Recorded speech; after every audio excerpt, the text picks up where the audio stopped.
Welcome to the Polgar Chess University. In this lesson, our topic is endgames. At first, we'll examine a basic technical endgame in how to win when you have material advantage. Then, we'll focus on endgames around the opposition, which is a very typical topic in pawn endgames. We have talked about that in some previous lessons, but in this lesson we'll combine the simple opposition situations when there are still more pieces on the board and a decision needs to be done whether to go to a transposition from a, let's say, bishop or knight endgame to a pawn endgame, king and pawns only on the board. Because once there are only kings and pawns on the board, the whole scenario changes. Things are very precise and usually relatively easily predictable. So let's get to see our first example in this lesson. Right now, white has an extra bishop and pawn. In most situations, with one side having such a big material advantage, is a simple technical win like it is here. However, you need to understand the logic and the game plan behind such an endgame on how to improve the position and how to increase the advantage and eventually win the game. Okay, well, white has a passed pawn. The first thing you need to know about such a situation is that if white would lose that pawn, king and bishop does not win against the lone king.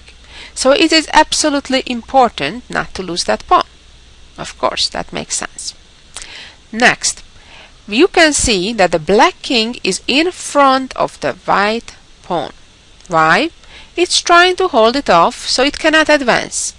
Because the only way typically that white can win in such situations is if that pawn gets to promote to a queen. So the bishop will have an aid in the queen to checkmate black's king. In some rare situations, black can try to avoid that and get checkmated with the already existing pieces. Okay, so white's first step is to make sure to chase out the black king from the square in front of the pawn. Why? It's really important to always understand the logic behind the game plan, because only so can you apply the same technique to a different but very similar position. For example, imagine if there would be a totally different position with white having a pawn on the g-file and having a light squared bishop.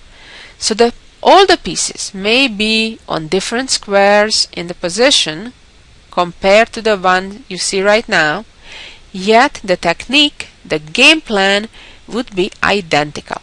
So, the first things first, you want to chase out the king from the square in front of the pawn. Now, you don't need to worry about the future in this case. You can do it just one step at a time. Now, logically, on squares that are of the same color as your bishop in this case, it's easy because you could start out immediately by giving a check, and that means the king has no choice but back off. Okay, so the king moves back. So now the next step is how to get the king out of that square. So we're just squeezing the king away so the pawn can advance step by step. So generally you would want to bring your king as well to help. And now here comes the beautiful part. Even though there is no white piece in this position that could attack the black king or check the black king to chase it out from that light square on d7. However, the point is something very common in endgames, that black is in Zugzwang. You may wonder what's that word if you've never heard it before. Well, that comes from the German language, and it has the meaning for such situations when one side needs to make a move and with that worsen his or her position. Generally speaking, when you have your turn, it's a privilege and you're happy and you would never want to give it up to tell your opponent make another move.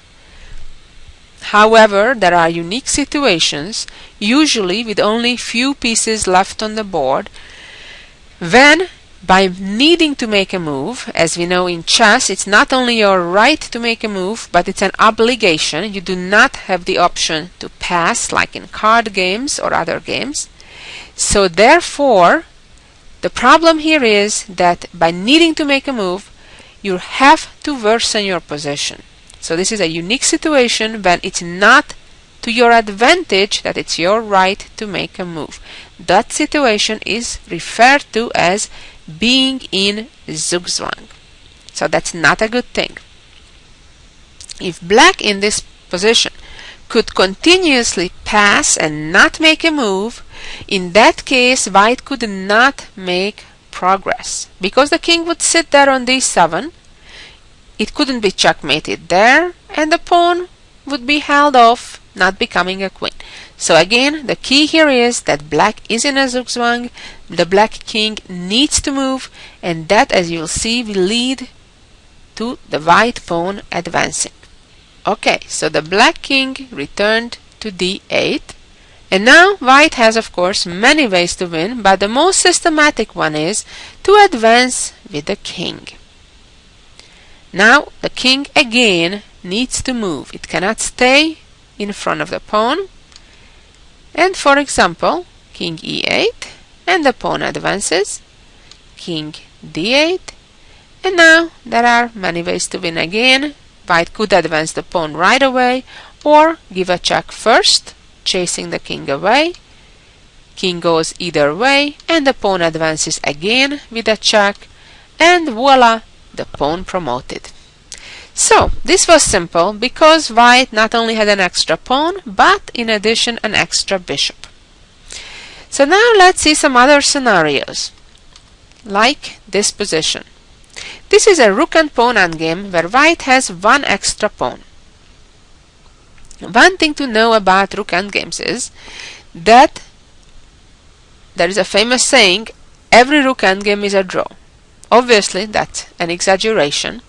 However, perhaps the most common of all endgames, that despite one side having extra material, an extra pawn, and oftentimes even two, the game can end in a draw because the rook can give so many long-range checks. In this case, if white doesn't find the only one correct move that leads to a win, black will indeed succeed to make a draw. Black's game plan should be to try to head with his king in front of white's pawn, similarly to what black was trying in the previous example, of course there unsuccessfully. But here, due to the fact that black also has an additional piece, a rook, black will never get into a Zugzwang situation, because the rook will always have plenty of available moves. The other game plan black often has to just give a lot of checks to white's king. And once the white king would get close to the black rook, like physically on the board, all of a sudden then that would mean that the king would be maybe far away from the pawn, and then the rook would go around and attack the pawn, once the white king and the white pawn are far away from each other. But, as I said, the first plan should be to try to get the king in front of the pawn, somewhere like c6 or c7. Okay, so some generic move, like advancing the pawn, for example, to c4, would not lead to a win because the black king would get to walk towards the queen side, the c-file, and the game will be a draw. However, white has an opportunity at this very moment to make sure the rooks get exchanged. and then the key will be whether or not the black king would arrive timely to step in front of white's pawn. Okay, so first question is, how can white accomplish the goal to exchange rooks? Simple. By playing rook f1 check. Now the king needs to move to a square from where it protects the rooks, so after rook takes, the king can capture back. So now this is a very important position that you need to know how to play correctly for both sides. It would be a major blunder and mistake for white right now to immediately advance the c-pawn.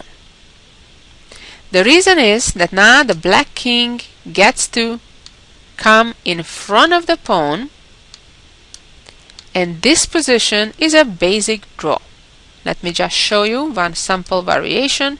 King d4, king moves down. As we see, or obviously white has no other piece than the pawn right now, unlike in our first example when white had a bishop as well. So king c8, a very key move to make sure now if the king goes on this side, so does the black king, or if it would go on the other side to b6, so would the black king to b8. And after c7, king c8, and now after king c6, it is stalemate, and stalemate, as we know, is a draw. Okay, so it's true that we cannot prevent the black king from getting to c8. However, as we learned in some of the previous lessons about opposition, if the white king is in front of his own pawn, that makes a huge difference. If the white king gets to come to c6, even if the black king gets to c8, it's a win for white. Well, let's play that out. White needs to advance the king first and not the pawn. King e7, king c5, and king d7, and king b6. As you can see, white is trying to put the king on the other side of the c-file to help the c-pawn march up. Comes king c8, and king could play to c6 or c4 right away, it doesn't matter at this point. c5, king c8, and king c6. And now finally the black king needs to choose a side. If it goes left, the white king goes right. And now we can see how the road is paved for the pawn. The pawn will simply advance 1, 2, 3 and become a queen. And in this position, if the king goes to the other side, then the king goes to b7, and again the pawn marches up. There's nothing black can do to stop that. Okay, let's go on and see the next example. In this position, we're not having rooks, but we are having bishops. Again, it's very important to remember that if black would succeed to give up his valuable bishop for white's only and last pawn on the board, the game would be an automatic draw. King and bishop versus king is a draw. So, that's black's only goal.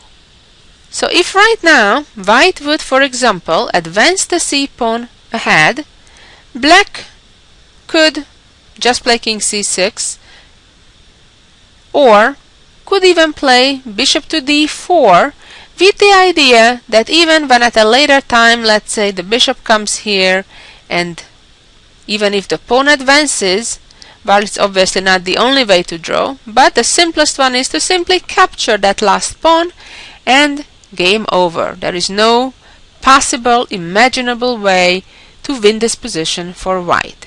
The game is declared a draw.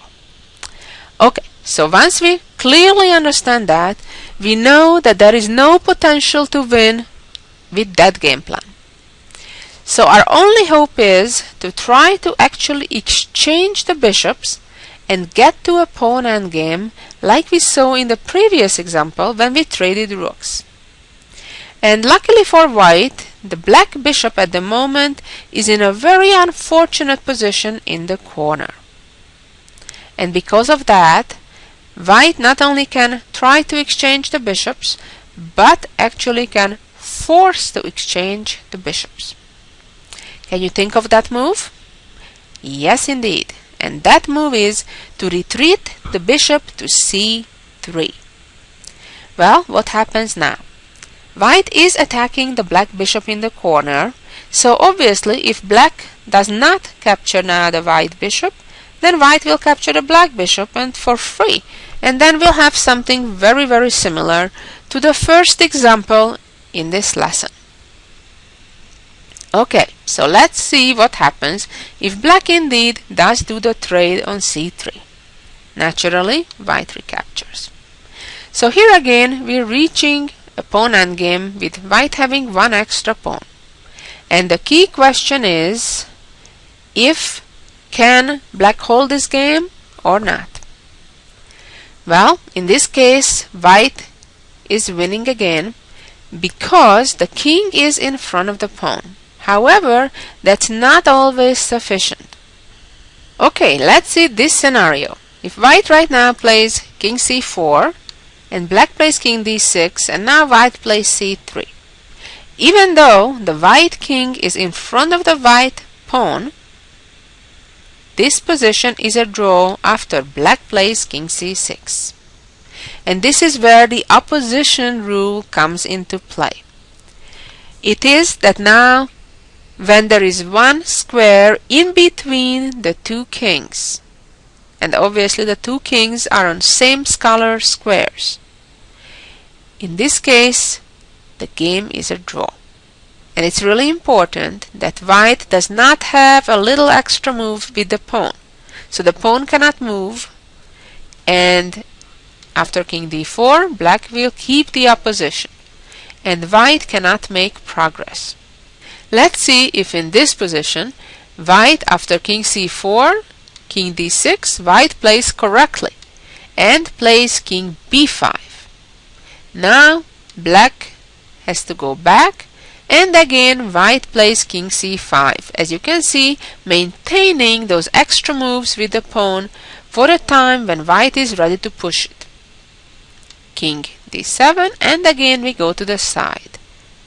King c8, and the king achieved the magic c6 square, and of course c6 is not necessarily the important part but the 6th rank. So whichever square in front of the pawn on the 6th rank. So we want to squeeze the black king all the way to the 8th rank, and then once the king is on c6, at that point only, it doesn't matter if the pawn even is on c5, the game is still a win. So after king b8, now white can bravely push the pawn, although could play king d7 also, but can push the pawn and push the pawn again, and when the king moves out, king b7 and c6, and again the road is paved for a pawn to become a queen. And let's see our final example in this lesson. Again, the important part is not to give up your last pawn. It would be a major blunder to advance the f-pawn to f4, because it would give black the opportunity to immediately capture that pawn, and just like king and bishop did not win against king, neither does king and knight against king. So this would be again an automatic draw. So it's really important not to do that. And therefore, again, the only way white can possibly win these type of endgames if white succeeds to exchange those last pair of knights and transpose to a winning pawn endgame. Generally, it's not very difficult to give up a higher value piece for a lower value piece. But remember, these are some of those rare situations where indeed that's what the weaker side is aiming to do. And you have to make sure you avoid that at all cost. Because even though you are having an advantage right now, once the knight captures the pawn, it's an automatic draw. Your advantage evaporated completely. So, what's the move that can force the exchange of the knights? And yes, indeed, that move is to play knight f4 check. So therefore, right now, black does not have the opportunity to avoid the exchange of the last pair of pieces on the board, other than, of course, the kings and the pawn. And then after knight takes, king takes, even though the black king now gets the opposition, it is white who has that little move of playing f3, and now black needs to give up the opposition, go to one side or the other. And then, as we already learned, the white king would go on the opposite side of the f file. Now, what happens if black instead actually just wants to stay on the f file? Then, again, the king would move forward. Remember, the aim is to get with your king to the 6th rank, because in that case, even if black gets the opposition, the position is a win. So after king f8 comes king f6. Here and now, of course, white could keep going to the side, but there is no need. Even f4 wins, and then f5, and when king moves out, then king e7, and then the f-pawn simply marches in, and white will have king and queen versus king, which, as we know, is an easy win. So what did we learn in this lesson? To summarize, you want to avoid, when you have an advantage, to get to a situation when there is nothing else on the board than a king and one of your minor pieces, whether it's the bishop or the knight, against the king, because that's always an automatic draw. When you have a pawn advantage, it's much better to try to get to a pawn endgame, generally, than having an additional minor pieces on the board.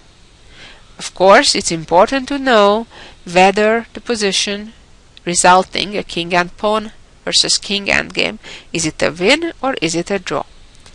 One key important idea we learned, that once the king of the stronger side, that is the side with the pawn, reaches the 6th rank, the position is an automatic win after that. And generally, it's better for the king in these type of endgames to stay in front of the pawn rather than run ahead with the pawn prematurely. Thank you for listening, and be back next week for some more chess ideas. Bye bye.